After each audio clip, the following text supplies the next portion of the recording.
Okay, this video is the boat metaphor for calcium.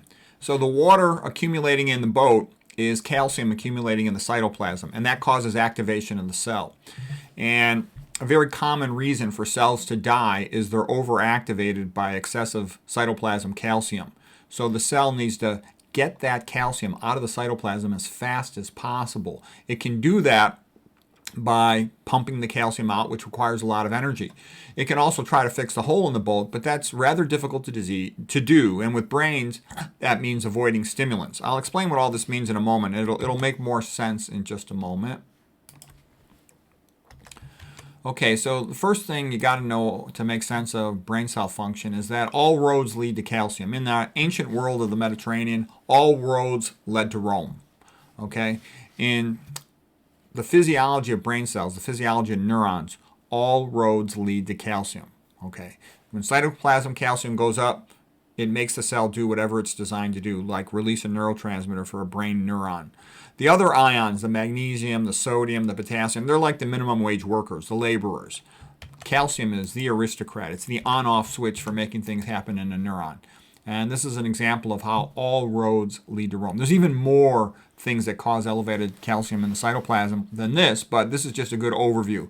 If there's ischemia, lack of oxygen, hypoxia, increased cytoplasm calcium. If there's a SERCA inhibitor, that really is endoplasmic reticulum calcium ATPase. The S is a holdover from sarcomere in a muscle, so it's typically called SERCA. SERCA inhibitors will do this. Volatile organic compounds, things that smell bad, are typical for doing this.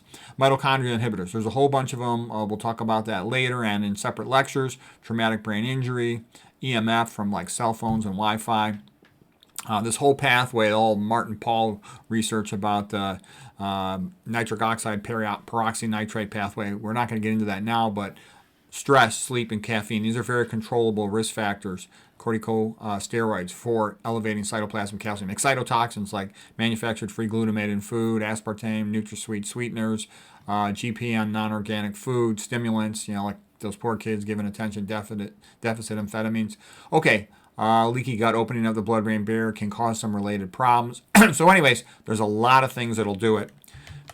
Okay, now that's going to get back to how it all works. And I joke that, as a young guy, we used to like listening to Van Halen. Used to get us psyched up for wrestling matches. And there was one Van Halen song that I think is what happens to a lot of people and a lot of doctors too, because they just don't know this stuff. They were never trained in cellular calcium metabolism. And so the Van Halen song is, I think that you're headed for a whole lot of trouble if you don't learn this stuff. Because you don't need to know it in detail. You just need to know how to prevent it. And I can tell you, all day long, every doctor in the Western world sees a bunch of patients that are 50 years of age and older, and they're fat, sick, and they're stupid, cognitively slow, and they have a zero chance of getting better from these chronic diseases, of being cured. And that's because they don't know what's going on from a nutrition, epidemiology, toxicology point of view, and their doctors don't know because their doctors were never trained in this stuff. And it's actually pretty easy to know, okay? Chronic conventional therapies always take a pill, match the ill to the pill, send a bill, and they never get better, okay? They take a pill the rest of their life. Versus if you understand nutrition and toxicology, you can often cure these diseases. So basically, here's how a cell works, including brain cells. Membrane gradient is established. It's a gradient of electricity. Typical charge inside a cell is about negative 65 millivolts, so that's an electrical gradient across the plasma membrane of a cell. There's also an ion concentration gradient, like sodium, for example. Na means natrium, that's the word for sodium in Latin. So it has a 10-fold gradient, 10 times higher outside the cell than inside the cell. So that's a chemical gradient. This combination of electrical and chemical is called electrochemical gradient. And it functions like a battery, electrical power across the plasma cell membrane. It's what gives the cell energy to do all these things. The original energy comes from ATP produced in the mitochondria. ATP means adenosine triphosphate, so the T is for tri, for 3 phosphates. When one phosphate pops off, that's energetically favorable, and it enables the pump to function. It'll pump in 2 positive charges in the form of potassium, pump out 3 positive charges from sodium. But the key thing is you're pumping out more positive charge than you are pumping in. And that leads to the net negative gradient of charge inside the cell. And this is all just the worker machinery, like generating electrical power that the cell can use to do physical work, like pumping out the calcium. the desire of sodium to enter the cell can be coupled to pumping calcium out.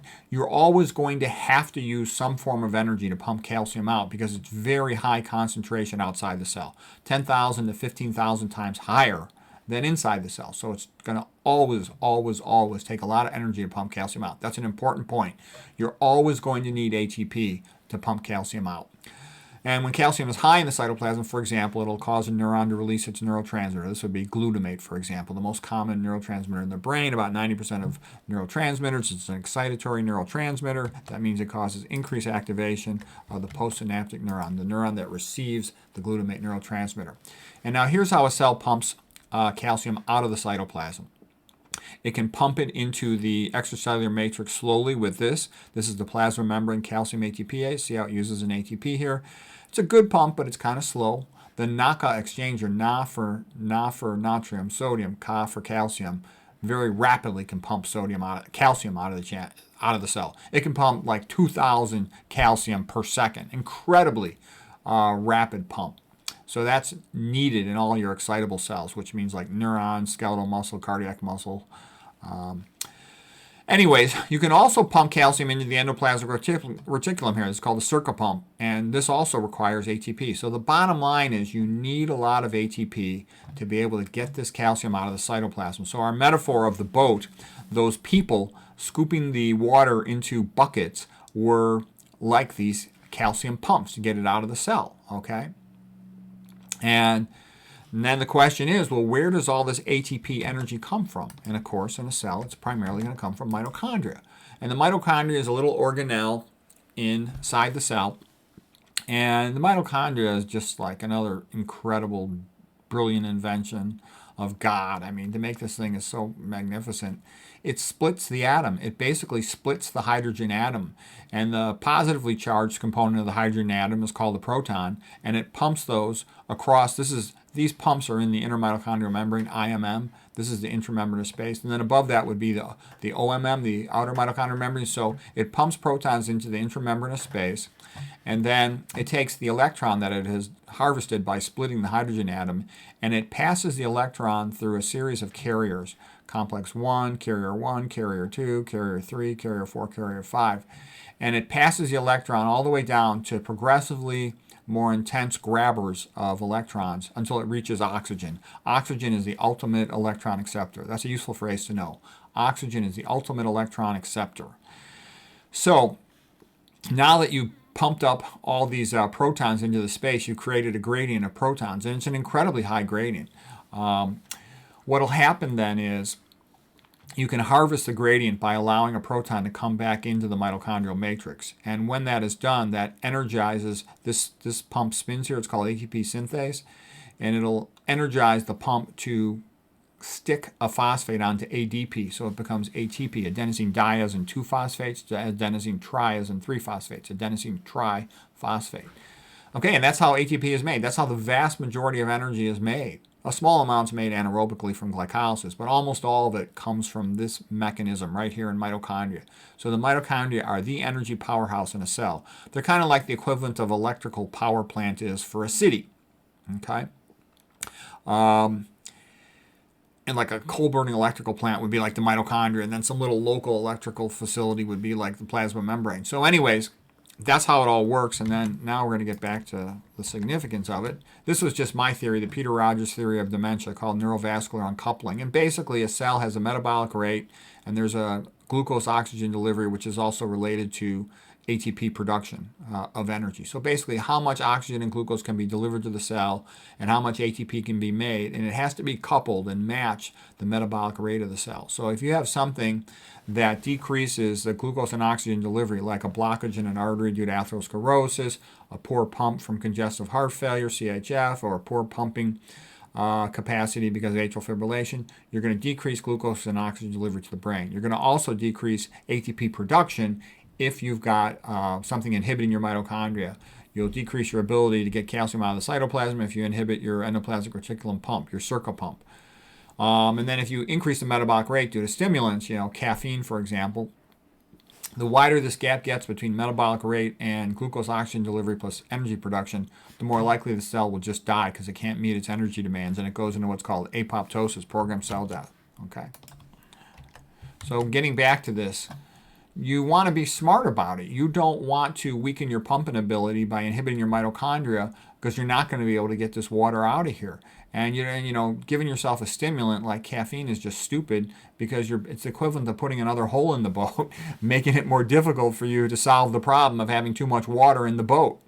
So that's what it comes down to. And it revolves around calcium metabolism. When you start to really understand physiology, you'll see that's what it comes down to.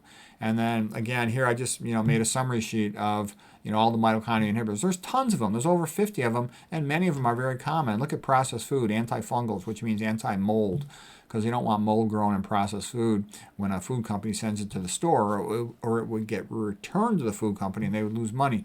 And so what I'm saying, that's another reason not to eat processed food. A lot of these other ones are real common. So it's worthwhile to learn about them so you can avoid them, and you'll have the best health of your brain cells, and you can keep your smarts a lot longer. So I think that's it. Hope that was helpful.